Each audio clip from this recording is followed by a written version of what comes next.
Yan guys, ito, naayos ko na. Na-rewiring ko na rin guys. Then ito, pinalitan ko na siya ng bagong terminal. Tapos yung mga wire dito, nilagyan ko siya ng tubing. Ang ginamit kong wire guys, Royal cord. Ito yung mga cord ng mga microwave. Ayan. Yung cord ng microwave na meron siyang grounding. Ang labas nun, tatlong wire. Ito kasi, mas okay na ganitong gamitin guys. Subok ko na to guys. Nakailang gawa na ako na puro ganito yung gamit ko. Pinapalitan ko siya ng 3 wires na Royal cord. Yung mga AC cord ng mga microwave. Assemble ko muna guys. Yan guys, ito. Na-assemble ko na. Then, ito yung wiring niya guys. Yan. Itong blue, common capacitor. Yan. Kasama siya ng isang linya. Then, itong kulay green, yellow, capacitor yan guys. Solo capacitor yan. Tapos itong kulay brown, high na to. Direct na to dito sa may cord doon. Guys, testing natin.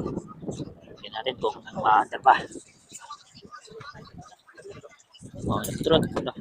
Finish na ako na to guys. Lagyan ko na siya ng temporary plug.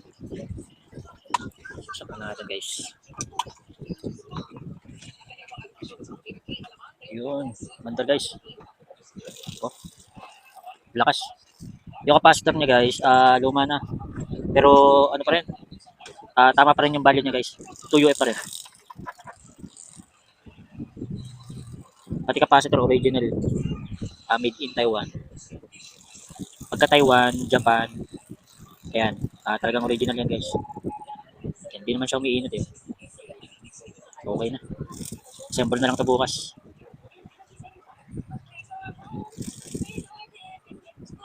Good day guys, ito. Na-assemble ko na yung orbit fan or ceiling fan. Old model na KDK. Testing na natin guys. Ito na, nilagyan ko siya ng temporary plug. Then, pasaksak na natin. Yan, okay na. Lakas oh.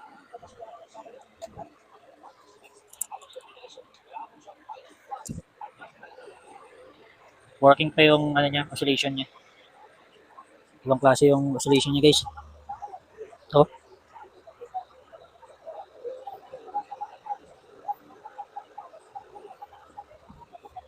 Ito yung wiring na pinalitan natin.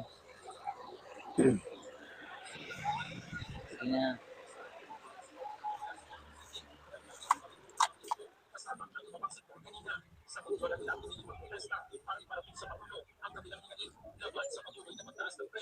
Tagal tumigil yun. Ang bushing niya, brass pa yung pinaka-bushing niya. Haba na ano, haba yung bushing niya guys. Hindi siya yung bilog. Hindi yung bilog na bushing. Haba yung ano niya, korte niya. Tapos malapad. Tapos ang shafting niya, size ano yata yun? 9mm. Ganun ang size. 9mm sa harap, sa likod 10mm. Old model pa guys, original pa yung ano niya, yung shafting and bushing niya. Pero yung sa winding, original pa yung winding kaso yung terminal hindi na siya original. Kumbaga na-repair na rin. Kaso yung terminal ano na, gabok na. Then naputol na rin yung sa terminal niya kaya na-install natin. Okay na.